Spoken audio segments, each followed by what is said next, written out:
Kali ini ada seseorang yang sudah mengirimkan kisahnya, sebut saja Didi. Sebenarnya rumor ini sudah lama beredar di kampusku. Pada saat itu aku masih menempuh pendidikan S1 di tahun 2003 silam. Dan baru bisa aku ceritakan saat ini. Kebetulan dulu aku kuliah di salah satu universitas swasta di Jawa Tengah. Pada masa itu, aku dan teman-teman fakultasku sering mengadakan kegiatan kumpul bareng dalam lingkup Badan Eksekutif Mahasiswa di fakultas.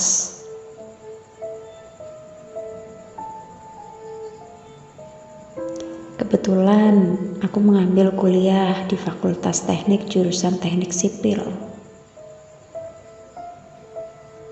Banyak dari kakak kelasku atau seniorku mengatakan kalau kampus ini banyak menyimpan misteri dan juga mistis. Saat itu aku tidak mempercayainya. Dan aku anggap itu hanya bualan saja.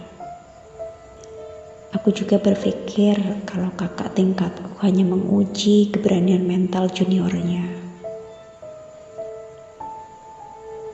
Memang di setiap lingkungan kita, di sekitar kita, ada makhluk selain kita yang diciptakan oleh Allah.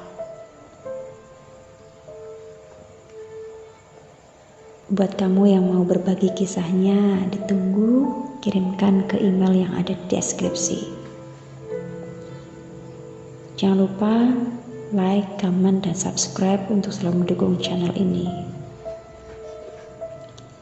Kita lanjut ke cerita. Hari-hariku tak ada yang berubah dan tak ada kejadian aneh yang aku alami selama beraktivitas di kampusku. Aku juga tidak tahu kalau pada akhirnya aku bisa melihat mereka yang kasat mata.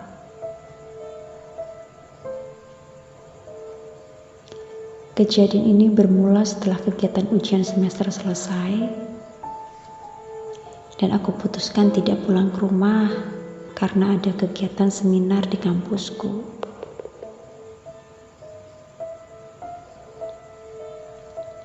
Kegiatan ini diselenggarakan salah satu unit kegiatan mahasiswa dan kebetulan aku ikut organisasi tersebut.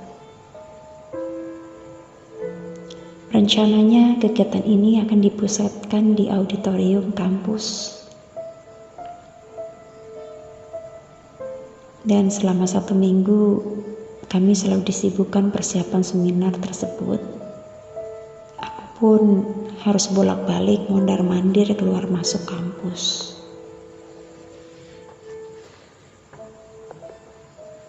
Malam ini, kepanitiaan akan dikumpulkan untuk membahas dan juga untuk mengetahui sudah berapa persen kegiatan berjalan. Sehabis maghrib, aku putuskan untuk keluar dari tempat kosku, sekalian aku mencari makan malam. Karena aku malas menggunakan motor, akhirnya aku berinisiatif meminjam sepeda ke teman kosku yang kebetulan tidak dipakai. Setelah makan, ternyata cuaca tidak mendukung perjalananku menuju kampus. Karena tiba-tiba langit meneteskan air matanya berupa hujan gerimis. Di saat hujan mulai reda, akhirnya aku putuskan untuk mengayuh sepedaku menuju ke kampus. Saat aku melintas di depan fakultasku, yaitu Fakultas Teknik, aku tidak merasa ada kejanggalan apapun. Saat aku melintas di depan fakultasku, yaitu Fakultas Teknik, aku tidak merasakan ada kejanggalan apapun.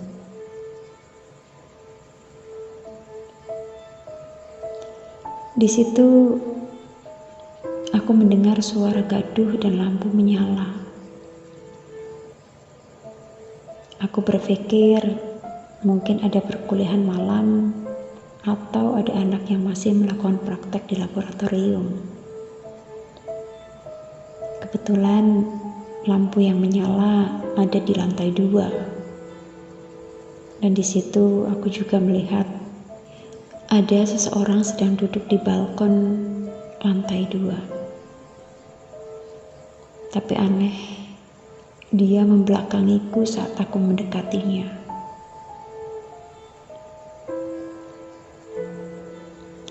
Walaupun jarak aku dan dia lumayan agak jauh karena dia ada di atas dan aku ada di bawah. Di sini aku tidak bisa melihat wajahnya. Karena saat aku mendekat untuk melihatnya, dia seperti menghindariku dan membelakangiku. Aku melihat sosoknya seperti perempuan dengan rambut yang panjang dengan baju putih.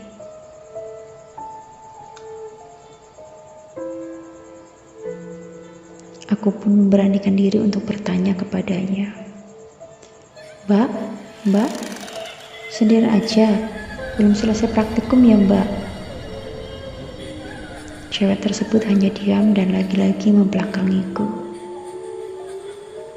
Dan berpindah menjauh dariku. Aku kemudian beralih untuk melihatnya karena aku penasaran dengan wajah gadis itu.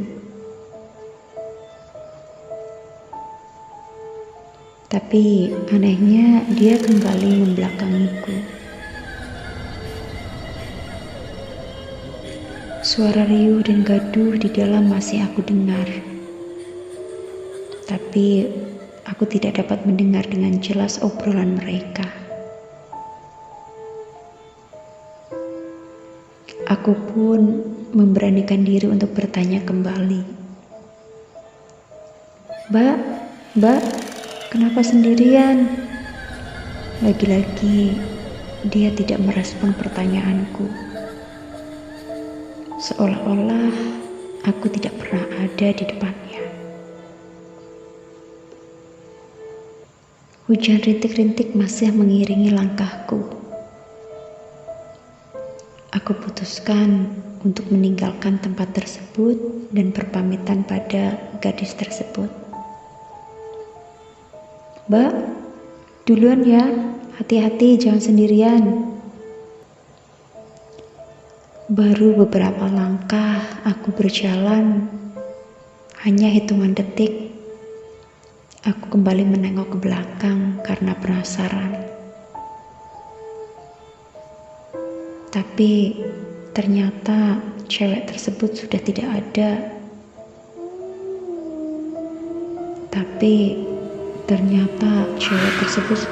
Di tempatnya.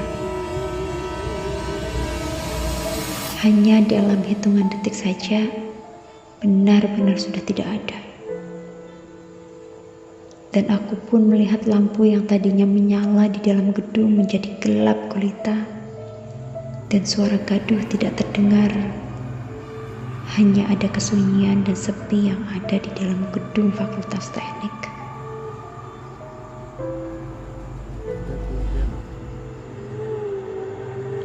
Tanpa rasa takut, dengan perlahan aku mengayuh sepedaku menuju ke UKM atau unit kegiatan mahasiswa.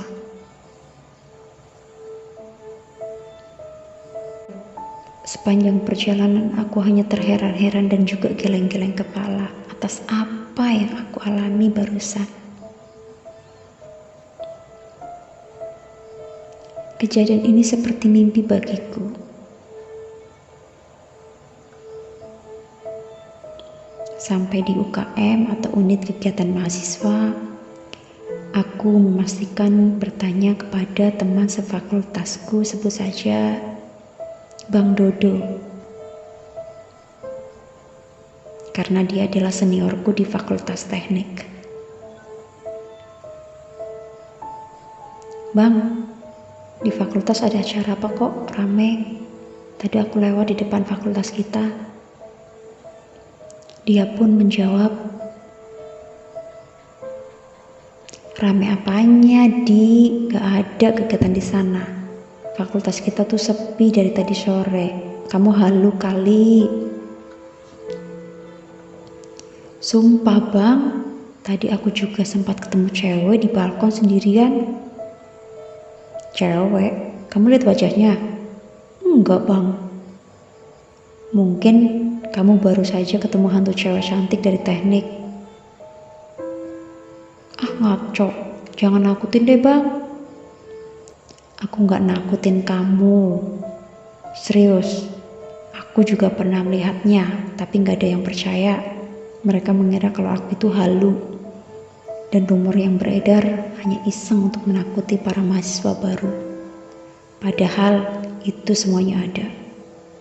Dan aku masih percaya kalau rumor yang beredar hanya iseng di belaka, hanya untuk menakuti para mahasiswa baru. Padahal itu semua memang ada.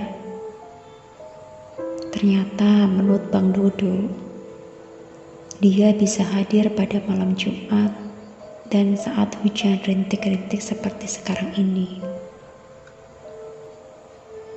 Aku pun tak ambil pusing dengan kejadian itu.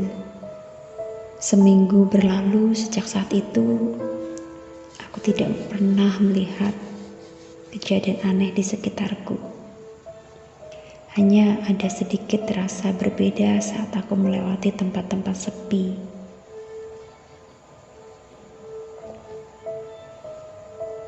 Besok pagi seminar akan dilaksanakan dan seluruh panitia kegiatan harus berkumpul di tempat yang akan dijadikan tempat seminar, yaitu auditorium. Karena harus menata tempat dan lain sebagainya, kami pun bekerja sampai malam dan memutuskan untuk bermalam di situ. Karena lelah dan ngantuk, akhirnya kami pun segera tertidur. Tapi belum 5 menit aku terlelap, aku mendengar suara bising dari luar gedung. Seperti suara orang yang berjalan sambil menyeret rantai. Kubuka perlahan mata ini karena penasaran dengan suara ribut di luar. Dan kebetulan aku tidur dekat dengan jendela kaca. Kusibak tirai sedikit untuk melihat suara riuh di luar. Saat aku lihat tak ada satu orang pun yang ada di luar. Benar-benar sepi, benar-benar sunyi.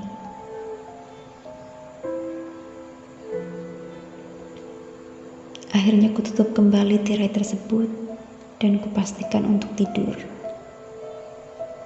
Dan aku berpikir mungkin tadi aku hanya bermimpi.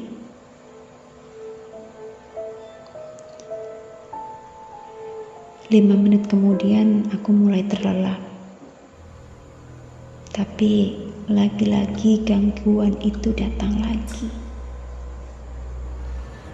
Karena rasa penasaranku yang besar, aku pun menyimak tirai itu kembali. Dan ternyata sepi, tak ada suara apapun di sana. Aku pun menutup telingaku dan memutuskan tak menghiraukannya lagi. Sekitar jam 3:30 aku dibangunkan oleh teman-temanku. Di sini aku tidak sengaja menceritakan kepada temanku yaitu Bang Dodo. Dan Bang Dodo di sini malah menceritakan kembali kalau dulu tempat ini auditorium adalah hutan yang dijadikan tempat penyiksaan orang-orang pribumi pada masa penjajahan. Kenapa Bang Dodo tahu tentang kejadian itu? Karena dia bisa melihat makhluk astral dan melihat kejadian masa lalu. Bang Dodo juga berkata padaku, "Jangan pernah takut karena ini anugerah dari Tuhan. Kamu hanya bisa mendengarkan suara mereka, tapi belum bisa melihatnya." Aku pun berucap, "Jangan sampai bang, aku gak mau. Kalau perlu aku ingin kembali menjadi manusia normal pada umumnya. Ini bawaannya bikin merinding. Bang Dodo pun hanya tersenyum. Di sini, kamu coba lihat ke sana. Bang Dodo menunjuk ke arah wall climbing di samping auditorium. Karena kebetulan kami sedang ada di luar. Memang ada apa bang di sana? Perhatikan baik-baik di. Astagfirullah bang. Itu cewek ngapain di atas? Belum sempat aku mengumpulkan akal dan pikiranku. Dalam pantulan mataku, cewek itu terjun ke bawah. Aku pun berteriak sekuat tenagaku dan sambil berlari serta meminta bantuan pada teman-temanku semuanya yang ada di situ. Sampai-sampai teman di sekitarku memandang padaku dengan perasaan aneh dan takut. Dikira aku ini kesurupan. Aku pun masih berteriak, "Mbak, jangan terjun, bahaya mbak. Mbak, jangan terjun mbak, bahaya mbak. Bang, tolongin itu bang." Aku sambil menunjuk ke arah wall climbing sambil berlari dan dikejar sama teman-temanku. Tapi aneh, saat tubuh cewek tersebut akan jatuh ke tanah, tiba-tiba dia terbang seperti burung, bertepatan dengan suara adzan subuh. Setelah sampai di bawah wall climbing, aku dibuat melongo dengan kejadian ini. Bang Dodo menepuk pundakku. Aku hanya bisa berucap, "Astagfirullah bang, itu tadi apa?" Kutanyakan itu semua pada Bang Dodo. Bang Dodo hanya tersenyum. Dialah cewek cantik dari